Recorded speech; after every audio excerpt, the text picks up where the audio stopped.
ये वर्णन करते हैं कि एकादशी व्रत को हरितोष व्रत कहते हैं। भगवान की प्रसन्नता के लिए, हरिजू की प्रसन्नता के लिए एकादशी व्रत रहा जाता है। प्रायः समस्त वैष्णवजन रहते हैं। जो रसिक जन प्रियाजू के चरणों के अनन्य हैं, उनका एक ही व्रत है, श्यामा श्याम की 8 पहर उपासना करते हुए अपनी मन वृत्ति को श्यामा श्याम में समर्पित करना। यहां ज्ञान ध्यान व्रत कर्म जिते सब काहू में नहीं मोहि प्रतीति, रसिक अनन्य निशान बजायो एक श्याम श्यामा पद प्रीति। पर जो एकादशी व्रत रहते हैं परम धन्य है, वो हरितोष व्रत है। अब एकादशी व्रत का नियम क्या है और कैसे एकादशी व्रत का फल मिलता है, कई बार चर्चा हुई।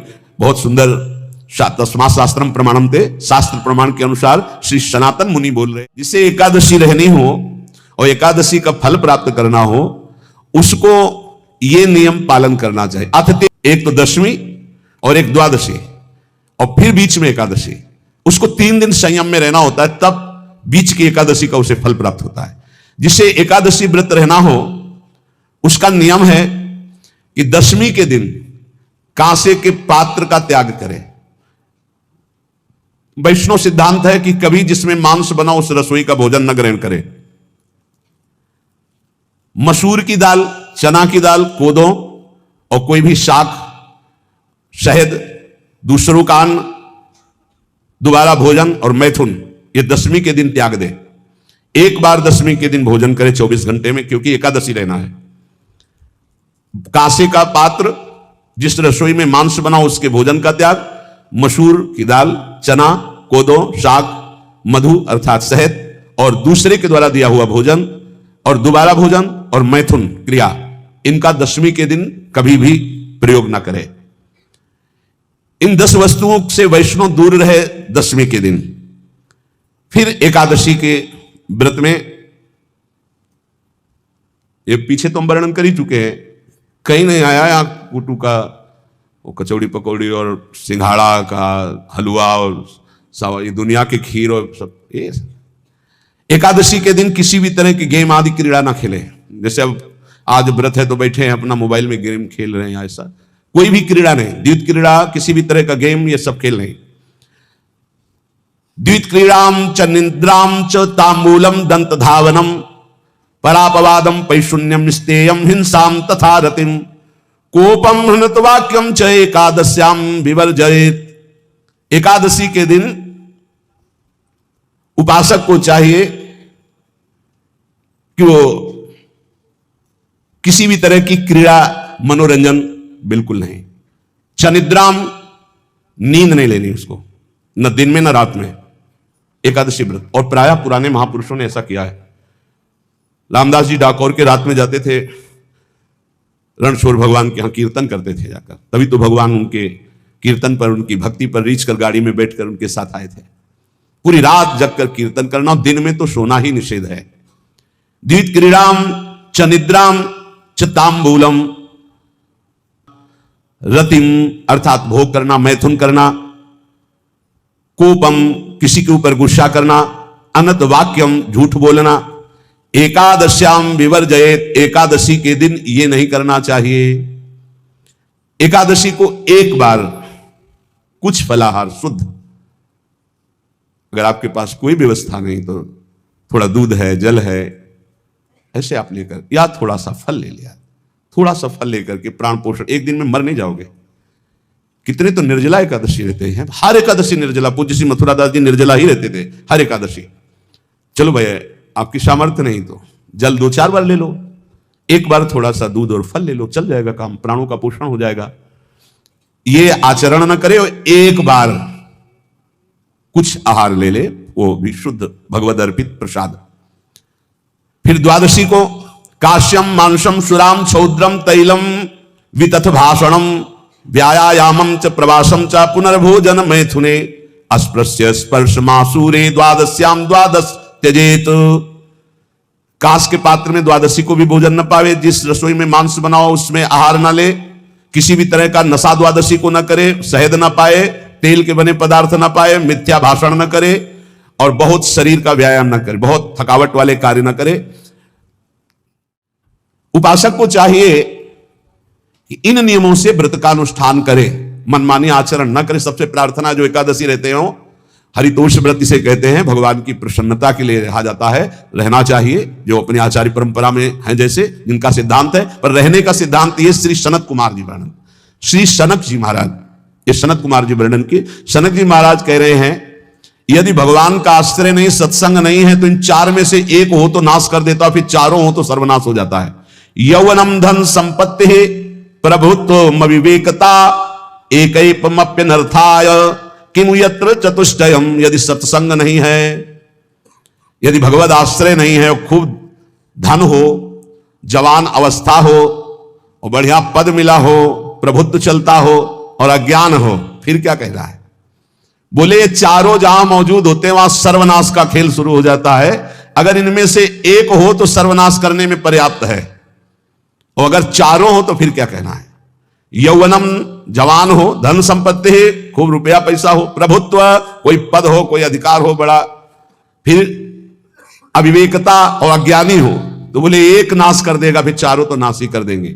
और अगर सत्संगी है तो ये चारों महान कार्य कर देंगे। क्या? यौवनम जवान है, खूब दूसरों की सेवा, मेहनत पूर्वक धन संपत्ति कमाकर माता पिता की सेवा, परिवार की सेवा। ये माता पिता, हमारा वेद कहता है मातृ देवो भव, तैत्तरीयोपनिषद, मातृ देवो भव, पितृ देवो भव, आचार्य देवो भव, अतिथि देवो भव, यान्य नवद्यानि कर्माणि तानि सेवितव्यानि नो इतराणि, यान्यस्माकः सुचरितानि तानि तोयोपास्यानि नो इतराणि, ये के चास्माच्छेयाः सो ब्राह्मणाः तेषां त्वया स्नेन प्रश्वसितव्यम, श्रद्धया देयम, अश्रद्धया देयम, श्रिया देयम, ह्रिया देयम, भिया देयम, संविदा देयम। वेद कहता है मातृदेवो भव, माता साक्षात हमारी भगवान है। देव हरि को कहते हैं, केशव देव जैसे कहा, हरि को कहते हैं, गोविंद देव। मातृ देव, माता भगवान है। हे धिक्कार है उन पुत्रों को जो अपने माता के द्वारा पोषित किए हुए शरीर से हाथ उठाते हैं अपने माता पिता के ऊपर। नरक में तुम्हारी जो दुर्दशा होगी भोगोगे। एक हमको दिखाया गया दृश्य कि अपनी माता की कोख में लात मारता है, थप्पड़ मारता है, पिता बैठा है उसको लात मारता है, थप्पड़ मारता है, बाल घसीट कर गेट तक माता को ले जाता है। अब इनकी जो दुर्दशा होगी ये बोल नहीं पाएंगे, बता नहीं पाएंगे। ऐसी जगह मारा जाता है कि बस तलक्षते रहो, कुछ कह नहीं सकते, घोर नरकों की प्राप्ति होती। वेद कहता, तैत्तरीयोपनिषद, मातृ देवो भव। ध्यान से सुन लो, सत्संग है, ये माता साक्षात भगवान है। अगर तुमने मारा वाह भर करके इसके आंसू गिरे, तो जितने आंसुओं की बूंद से भूमि के कण भींजेंगे उतने कल्प तक नरक भोगोगे। ध्यान रखना, तुम्हारा कभी यश, कभी कीर्ति, कभी श्री, कभी हिरी, ये कभी तुम्हारे उदय नहीं हो सकती। तुम्हारा सर्वनाश हो जाएगा अगर मां पे हाथ उठाया। पितृदेवो भव, पिता साक्षात भगवान है। देखो भगवान अवतरित हुए तो प्रात काल उठी कै रघुनाथा, मातु पिता गुरु नावहि माथा। आचार्य देवो भव, माता साक्षात भगवान है, पिता साक्षात भगवान है, आचार्य गुरुदेव साक्षात भगवान है। जो अपनी माता को, अपने पिता को दुख देता है, अपने गुरुदेव की अवहेलना करता है, उसका कभी मंगल हो सकता है? वो कभी सुख प्राप्त कर सकता है? वेद कहता है जो निर्दोष कर्म करते हुए धन कमाकर, कैसा कर्म? निर्दोष कर्म करते हुए धन कमाता है और उस धन से अपने बूढ़े माता पिता और गुरुजनों की सेवा करता है, जीवन धन्य है। धिक्कार है उस पुत्र को, धिक्कार उस जवानी को, धिक्कार है उस धन को, धिक्कार उस बुद्धि को जिसको ये सब प्राप्त होने पर भी अपने बूढ़े माता पिता को दर दर के भटकने के लिए विवश कर देते हैं, जो अपने बूढ़े माता पिता को कष्ट देते हैं। जहां वेद कह रहा है सत्संग में ही मिलती है और अन्यत्र नहीं मिलती। आसन बिछाने का मतलब तुम कोई महान नहीं हो गए हो, अपने में दैन्यता नहीं तो वैष्णव किस बात के? आसन ग्रहण वैसे ही बिछा हुआ है, उसके ऊपर आसन लगा हुआ है गुरुजनों के लिए, श्रेष्ठ जनों के लिए। आप आसन में बैठने के अधिकारी हैं। सत्कर्म के द्वारा कमाए हुए धन से मातृदेवो भव, पितृ, हम बार बार चिल्ला के कह रहे हैं क्योंकि कलयुगी इन पुत्रों को अब समझ में नहीं आ रहा। जो बोओगे वही काटोगे। अगर आप अपने पुत्रों को सत अध्यात्म की शिक्षा देंगे और स्वयं अध्यात्म से चलेंगे तो तुम्हारा बुढ़ापा ठीक से जाएगा। नहीं, बुढ़ापा बहुत मुश्किल से कटता है, बहुत मुश्किल से। हाँ, हमें कई दृश्य देखने को मिलते हैं। बता रहे एक बार इंदौर बिंदौर इधर है, इच्छावर फतेहपुर, वहां से भ्रमण करते यार कि बड़े मकान से वयोवृद्ध भागते हुए आए, और स्वामी जी स्वामी जी स्वामी जी, बहुत कष्ट में हूँ। क्या कष्ट है आपको? आप तो महल से उतर रहे हैं, ये किसका है? बोले मेरा ही है। उनका कष्ट क्या है? बोले 4 लड़का है, 4 बहू हैं, सब खाते पीते हैं, मैं बहुत कष्ट में हूँ, सब कोई अपमान करता है। उनका निकलो फिर बाहर, बाबा जी बनो, भजन करो, भगवान के मार्ग का अनुसरण करो, चौथी अवस्था है। बोले ये तो नहीं हो सकता, रहूंगा तो यही कुछ ऐसा कर दो कि जिससे हमारे बच्चों की बुद्धि बदल जाए, जो हमको पीटते हैं, गाली देते हैं, हमका वो जादू तो हम जानते नहीं। और चल पड़े, और बड़ा अंदर से चिंतन हुआ कि जीव कितना आसक्त है। उन्हीं पुत्र परिवार घर में, बुढ़ापे का समय है, चौथी अवस्था में, अगर घर ही में रह के भजन करो तो झंझट नहीं होगी, जो मिले जैसे मिले जीवन यापन करो, भजन करो, लेकिन प्रभु से मतलब नहीं। तो जितने भी जवान भाई बहन सुन रहे हैं, आप अपने माता पिता को, यहां हमारा वेद कहता है मातृ देवो हो, माता भगवान है, पितृ देवो हो, पिता हमारा भगवान है, धर्म के द्वारा कमाए हुए धन से माता पिता की सेवा करो। दूसरे दोषयुक्त कर्मों का कभी आचरण मत करो। यन्नस्माकं सुचरितानि तानि तोयो पापाश्यानि नो इतराणि। सुंदर आचरण करो जो महापुरुषों के द्वारा विधान किए गए हैं, पाप आचरण कभी मत करो। हमारे आचरण, पापाचरण किया और आपको गड्डी पकड़ा दी, आप निर्दोष को दंड दे दिए और दोषी को धन के कारण मुक्त कर दिए। अब आपके परिवार में जो तांडव मचेगा वो झेल नहीं पाओगे, चाहे कोई भी हो। बहुत ध्यान से सुनना, ये सत्संग है, ये शास्त्र है। जो अधर्म पूर्वक दूसरे के द्वारा दिए हुए धन से गलत निर्णय करता है, दोषी को मुक्त करता है और निर्दोष को दंड देता है, उसको दुखिया को न सताइए, दुखिया देगा रोए, जब दुखिया के मुखिया सुने तब तेरी गति क्या होए। मर्सिडीज गाड़ी में भुन जाओगे भुट्टे की तरह अंदर, कोई सांस लेने की जगह नहीं मिलेगी। कैसे? आगे से गाड़ी में किसी कारण आग लग गई, चलती गाड़ी में। अब आजकल सब रिमोट का सिस्टम होता है, वो तार जल गए जिनसे गेट खोला जाता है। अब गेट लॉक, लोग हैं आसपास कोशिश कर रहे हैं, ना गेट खुल रहा है, ना शीशा तोड़ा, भम मचा हुआ है, चीखते हुए अंदर एक एक परिवार का सदस्य भस्म हो रहा है। क्यों?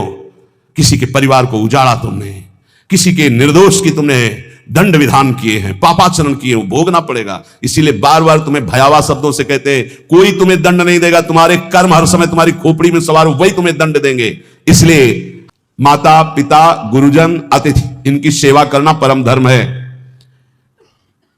अश्रद्धा पूर्वक इनको कभी मत बर्ताव करो। बोलना, भोजन, ले बूढ़े जनों का ऐसे देखा है, ऐसे बड़ा कर लो, तुम्हारी भी बुढ़ापा आएगी, पता नहीं आ पाएगी कि नहीं आ पाएगी।